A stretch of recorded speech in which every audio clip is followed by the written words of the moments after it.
Bienvenidos a esta segunda sección del curso de Revelación y Fe, el cual, como decíamos en la sección anterior, hemos denominado nuestra fe en el Dios revelado.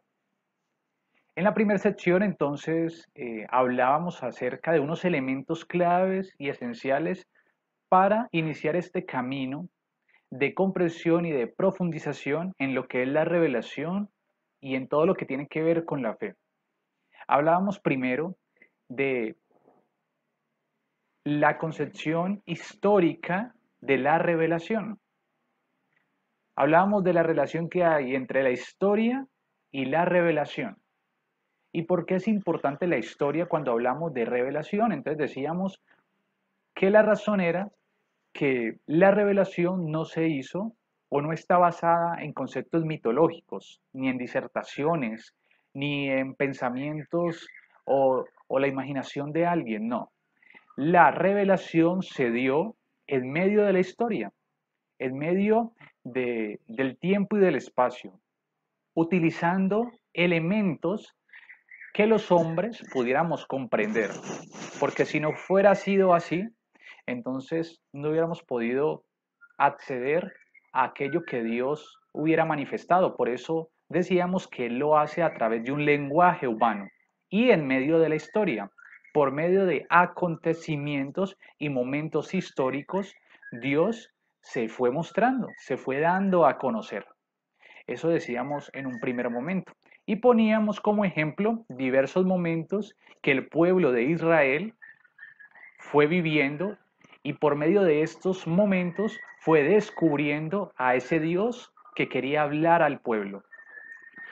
Luego decíamos que toda esta promesa que se fue revelando hacia el pueblo llegó a su culmen y a su plenitud con la encarnación, en la cual Dios Hijo se hace hombre en la persona de Jesucristo y por medio de Jesucristo, Dios Padre se da a conocer a los hombres.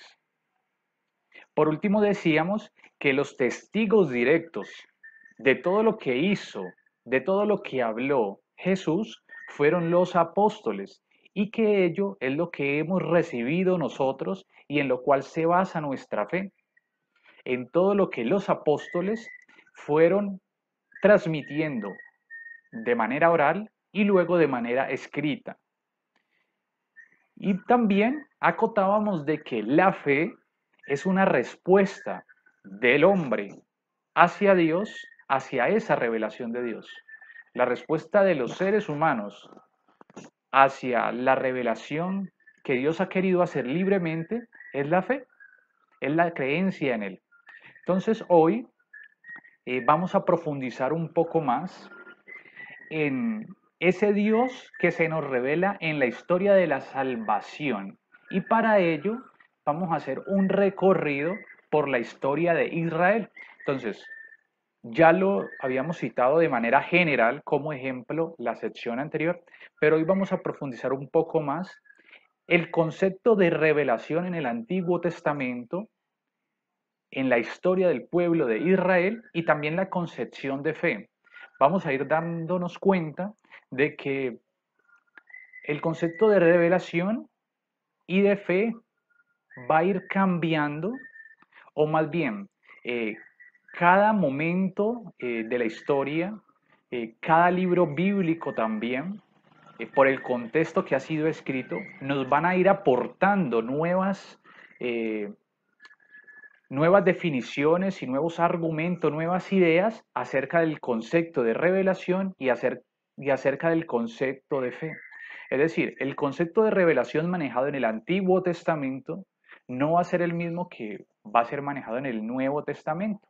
Y en el Nuevo Testamento vamos a ver cómo los evangelios nos aportan algunas ideas, luego los hechos de los apóstoles otras ideas, Pablo también nos aportará otras ideas, y todo esto va a ir reforzando esa concepción de revelación y por tanto también la concepción de la fe.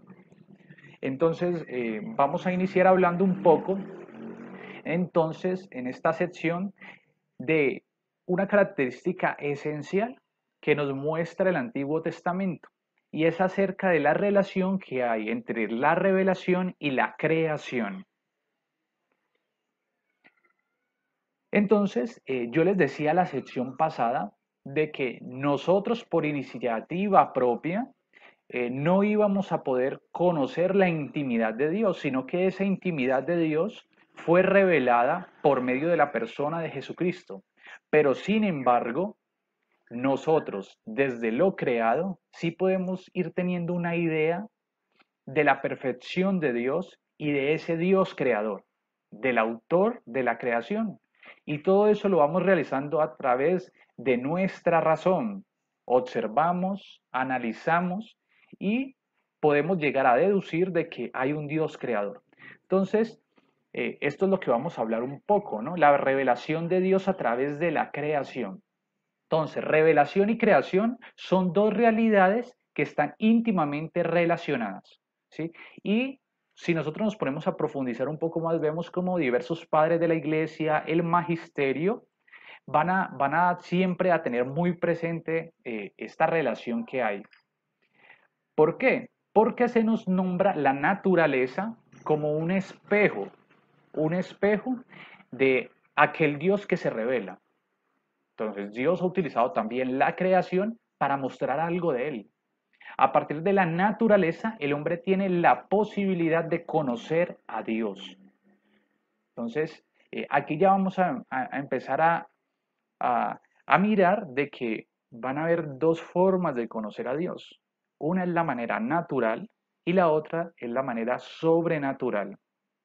Y la manera natural es a la que estamos haciendo referencia y a la cual llegamos a través de nuestra razón. Entonces, esto quiere decir que podemos llegar a conocer a Dios a partir de las obras de la naturaleza, pero esto exige un esfuerzo intelectual, ¿sí? Un raciocinio que parte, pues, evidentemente de nosotros, del conocimiento humano. Por tanto, entonces, podemos conocer la perfección invisible de Dios por medio de las obras visibles. Podemos llegar a tener una idea de la perfección invisible de Dios por medio de la perfección visible de la creación. Entonces, muy, muy interesante esto, tener en cuenta que inicialmente, entonces, a través de la creación, podemos también llegar a conocer algo de Dios. Sin embargo, no nos podemos adentrar en profundidad al ser de Dios, sino que podemos obtener una idea, pero es algo que también nos acerca a Dios. Para llegar a este conocimiento de Dios a través de la creación, entonces tenemos que fortalecer nuestra dimensión contemplativa. Porque contemplar no es un término o no es una acción utilizada solamente en el ámbito espiritual, ¿sí? Que es muy usada la contemplación. Cuando hablamos de contemplación, muchas veces lo relacionamos solamente con el ámbito litúrgico, pero no necesariamente es así. La contemplación también la realizamos en nuestra realidad, en nuestro contexto, en medio de la creación. Y lo hacemos dejándonos maravillar por la inmensidad de la creación, por el orden que hay en la creación, por la belleza de las criaturas. Inclusive analizando también el funcionamiento de nuestro propio cuerpo, de lo que hay a nuestro alrededor. Nos vamos a ir dando cuenta cómo todo está ubicado tan perfectamente para que pueda lograr pues su perfecto funcionamiento. Si algo faltara, quizás no estaríamos aquí. Todo está milimétricamente organizado para poder de que nosotros existamos, para poder que las criaturas y las diferentes especies existan y puedan sobrevivir, todo está perfectamente ubicado. Entonces, eso nos hace pensar desde nuestra razón de que detrás de esto hay alguien que ha sido el promotor de todo ello. Hay un ser creador que ha organizado todo tan perfectamente. Y lo perfecto pues tiene que venir de algo pues perfecto también, ¿no?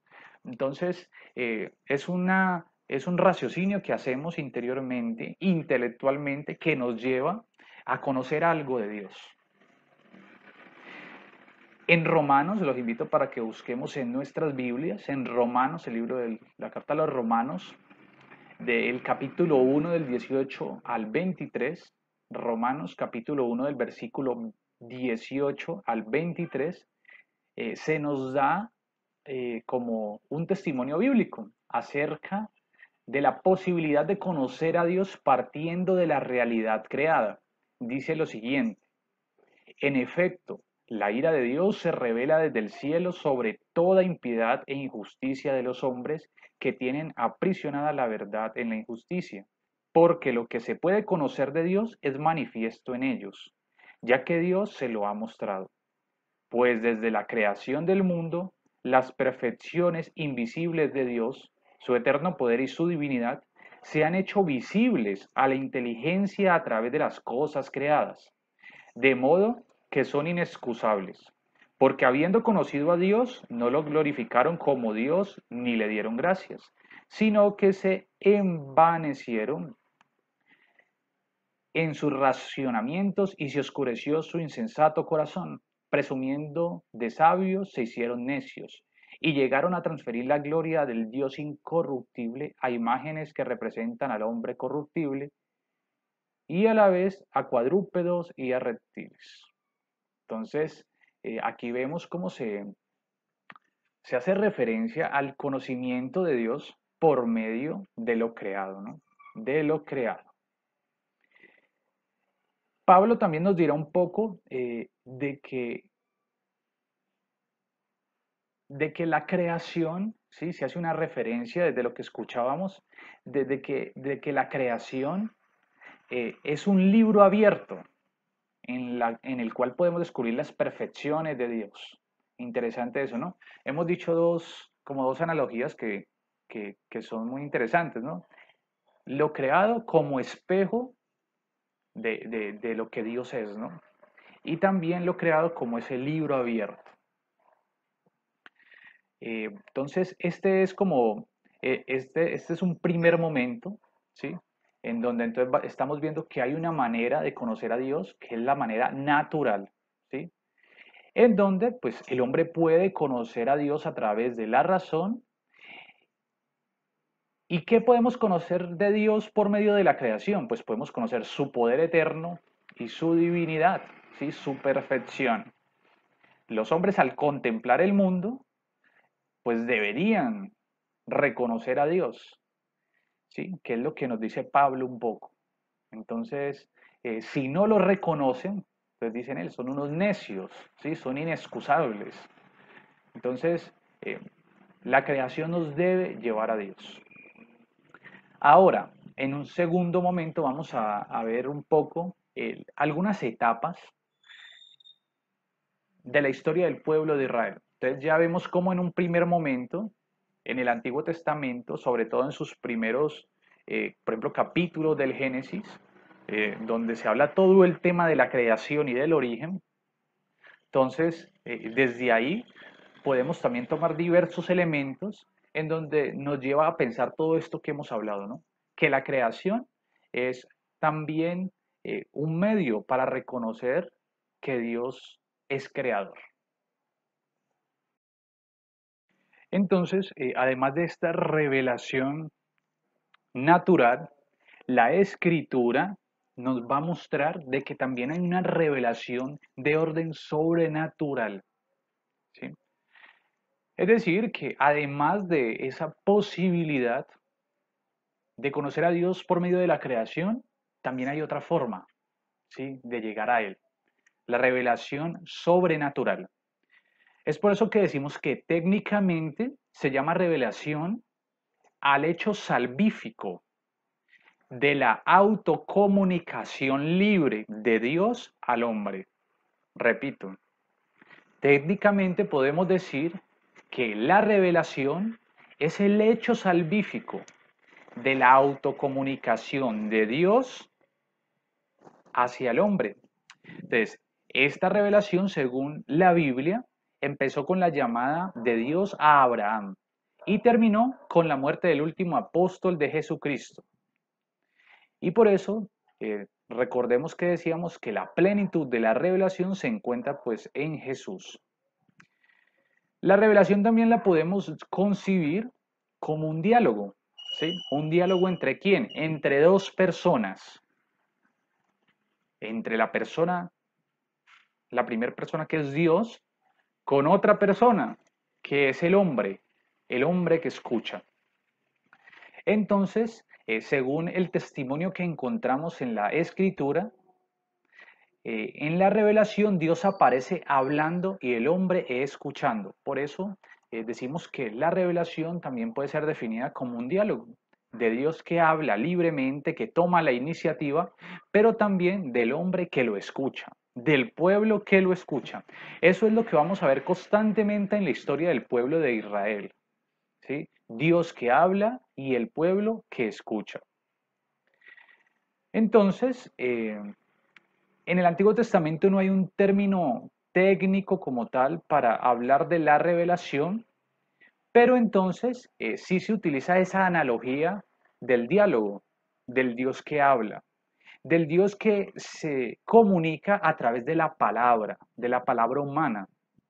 Entonces miren que volvemos a lo mismo, ¿no? Ese Dios que se revela dentro de un contexto humano, utilizando el lenguaje humano, en medio de la historia de un pueblo, del pueblo de Israel, ¿sí? Una comunicación entonces que tiene un carácter histórico. Entonces miren que este elemento histórico de la revelación es vital, como lo decíamos en la sección anterior y al inicio pues de, esta, de esta sección también. Entonces, vemos entonces cómo el pueblo empieza a caminar, ¿sí? Historia que empieza con los patriarcas. Entonces tenemos a Abraham, a Isaac, a Jacob, ¿sí? Entonces, lo que se quiere al contar esta historia de los patriarcas es que se pueda describir de alguna forma el origen del pueblo de Israel. La sección anterior decíamos eso, ¿no? Algunos de los momentos presentes en la memoria del pueblo es su origen, ¿sí? ¿De dónde salen ellos? Y eso lo escriben, porque en esos acontecimientos ellos descubren que Dios se hace presente, ¿sí? Y se descubren ellos como pueblo elegido por Dios. Entonces, la historia del pueblo empieza con los patriarcas, ¿sí? Entonces, en esta, digamos, la revelación en este periodo no tiene muchos elementos conceptuales. Lo que se describe o lo que se testimonia es que Dios llama a Abraham, ¿sí? Y con él también llama a sus descendientes y establece una alianza con él. Entonces, desde ahí, desde esa alianza, ya se vislumbra lo que será el designio de salvación de Dios. Dios habla a su pueblo porque lo quiere rescatar, lo quiere salvar. Entonces, aquí vemos como sintetizado mm, ese primer momento de la historia de Israel, los patriarcas. Luego pasamos al Éxodo, la alianza del Sinaí, ¿no? Entonces, Dios que habla y que llama a Moisés. Entonces vemos cómo Moisés es llamado por medio de una teofanía, ¿sí? Una manifestación de Dios. Entonces, en este momento, digamos que se revela también el nombre de Dios. Mire que Dios libremente toma la iniciativa y eh, revela también su nombre, ¿sí? Revela su nombre y con este nombre, entonces se manifiesta también una continuidad, ¿sí? Una continuidad. Entonces, el Dios que dice su nombre a Moisés es el Dios también de Abraham, de Isaac y de Jacob. Entonces, hay una iniciativa divina al revelar el nombre. Se manifiesta una continuidad. Pero además, en este nombre de Yahvé, también descubrimos algo misterioso, ¿sí? Con relación a su existencia. Entonces, él dice, yo soy el que soy. Esa es la traducción, ¿no? También se puede decir, yo soy el que es, yo soy el que yo soy, yo seré el que yo seré, el que es. Son como diferentes traducciones del nombre de Dios. Entonces, Él revela su nombre, pero igual queda algo ahí, queda algo de misterio sobre todo en su procedencia, en su existencia. Yo soy el que soy. Entonces, la revelación del nombre divino no se puede desconectar de la alianza, ¿sí? El pacto, entonces, esta alianza convirtió a Israel en un pueblo especial, el pueblo que pertenece a Dios, el pueblo elegido, como lo decíamos ahora. Entonces, desde este momento se da el sello de la alianza y por tanto, siempre el futuro de Israel va a estar vinculado al hecho de ser fiel a esa alianza.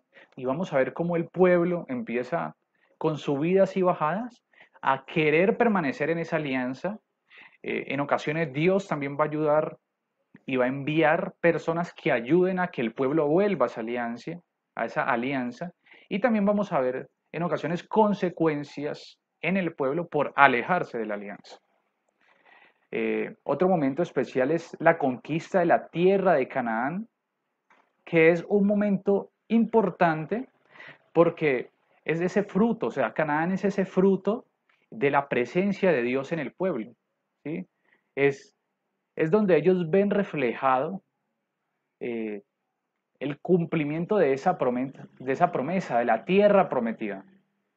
Entonces, es importante eso, aunque a partir de aquí ya empezamos a ver algunas consecuencias y cambios progresivos también en la constitución del pueblo, porque el pueblo también empieza como a ver que los demás pueblos se están comportando de manera diferente, por ejemplo, en su manera o en su conformación política. Entonces, como ellos ven que en los otros pueblos hay reyes, ellos también van a querer un rey y se empieza a dar también una transición hacia la monarquía que hace que se hace fuerte, digamos, en algunos periodos con algunos reyes destacados, ¿no? Como lo es el rey David y Salomón, que son reyes que tratan de mantener la alianza, que fortalecen también y se preocupan por el culto a Dios. Recordemos el traslado a Jerusalén del Arca de la Alianza en 2 de Samuel 6, 1 y siguientes, la construcción del templo. Entonces, hay una preocupación por lo religioso y también por ser fiel a Dios, a la alianza con Dios. Sin embargo, eh, luego van a llegar momentos difíciles porque eh, aquellos que están al mando del pueblo empiezan a alejarse de lo que Dios quiere, ¿sí?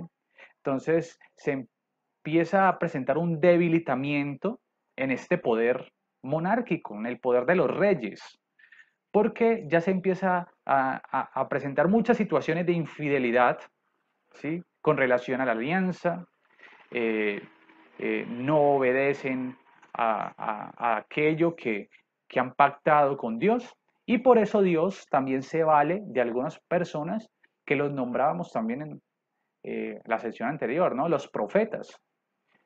De los profetas que ayudan, como lo decíamos anteriormente, a dar un sentido eh, revelatorio a esos acontecimientos que van sucediendo, pero miren que los profetas también son enviados para llamar la atención a estos reyes que no están siendo fieles.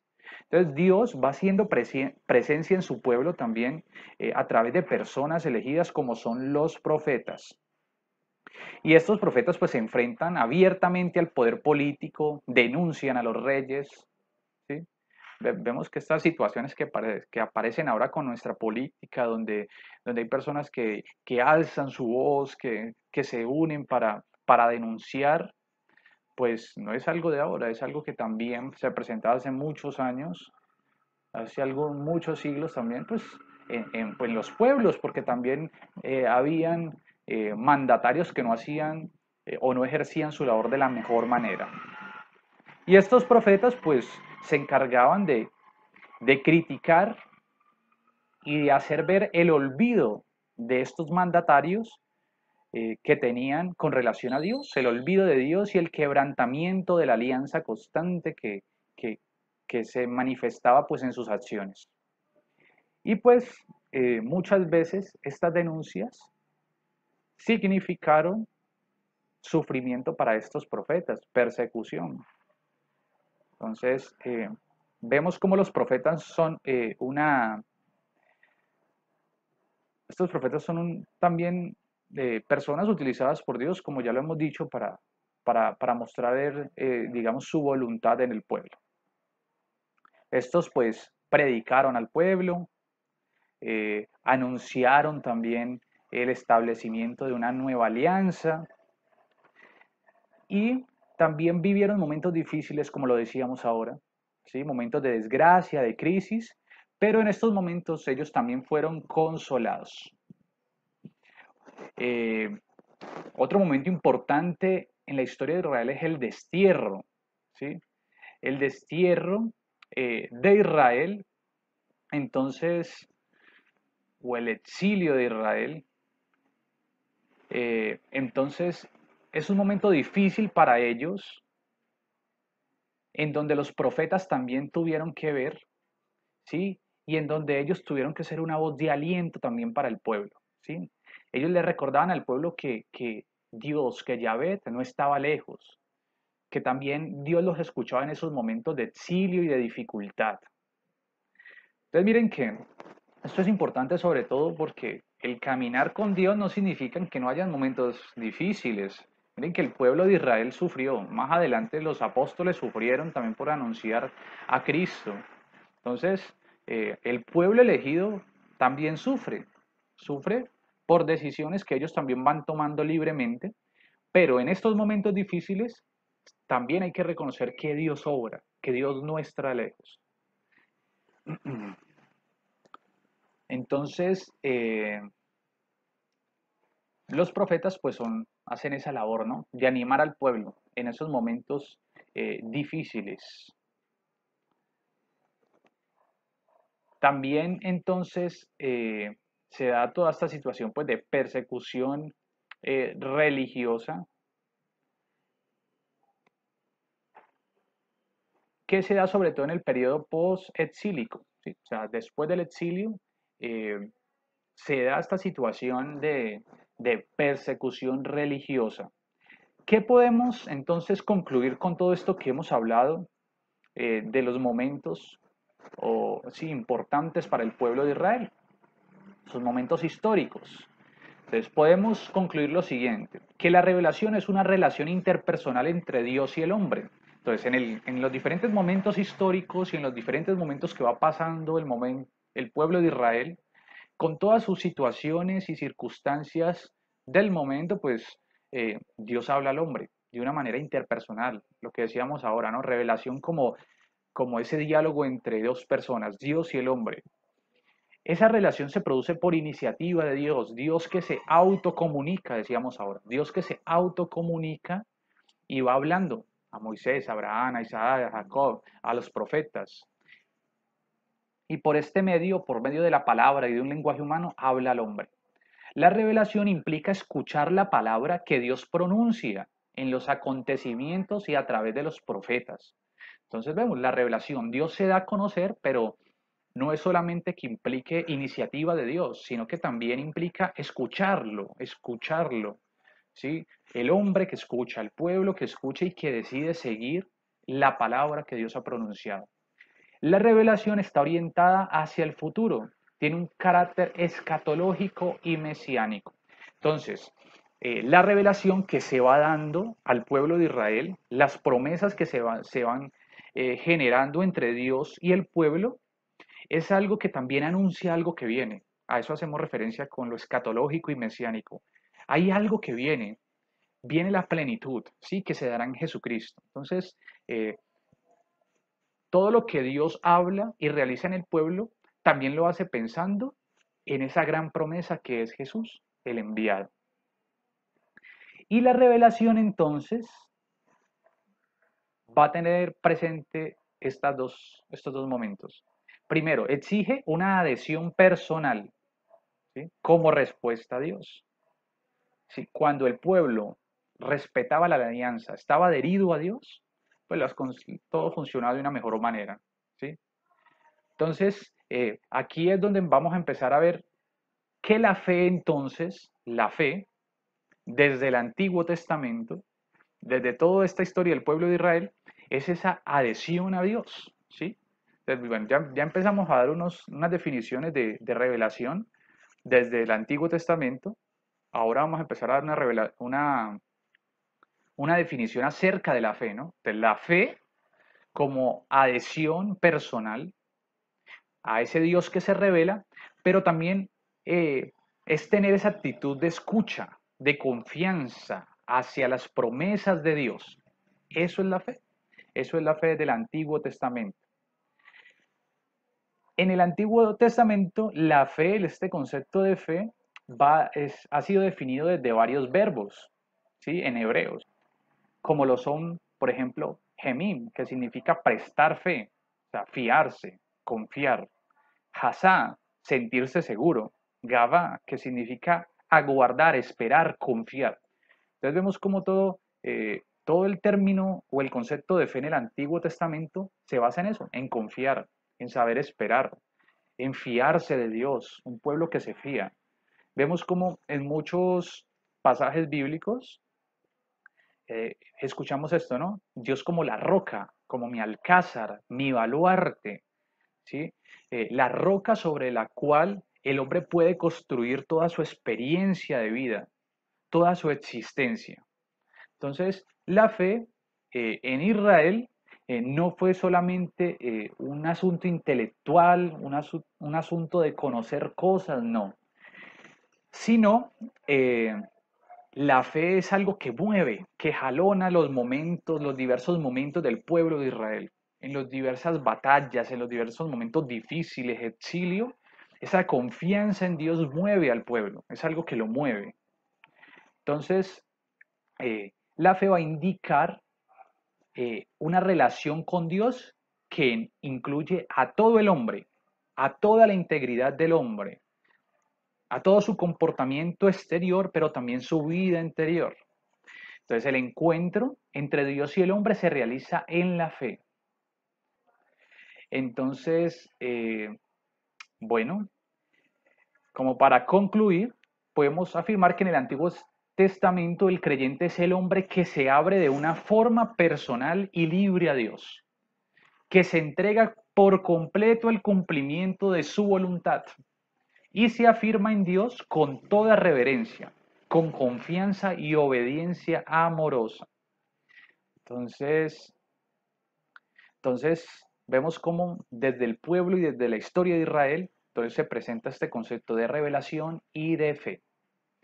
Entonces vamos dando como fin a este encuentro, a esta sección de hoy, en donde hablamos de las dos maneras, ¿sí?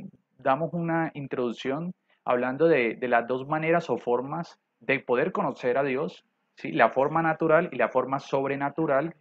Forma natural, la creación, forma sobrenatural, entonces la empezamos a ver en la escritura con toda esta historia que se plantea desde el pueblo de Israel. Y entonces vemos también lo que acabamos de decir ahora, ¿no? El concepto de revelación y el concepto de fe. Revelación como autocomunicación de Dios en el pueblo a través de los momentos, como ese diálogo entre dos personas, Dios y el hombre, y también observamos cómo la fe es esa respuesta, esa confianza. Desde la historia de Israel vemos como la fe es definida como confianza, como la roca en la que hay que sostener toda la existencia humana. Entonces, todo esto es lo que nos aporta la historia de Israel en cuanto a la revelación y en cuanto a la fe. Entonces, los invito en esta ocasión para que, habiendo escuchado toda esta experiencia del pueblo de Israel, entonces podamos, desde lo que hemos anotado en nuestros apuntes, hacer un escrito de media página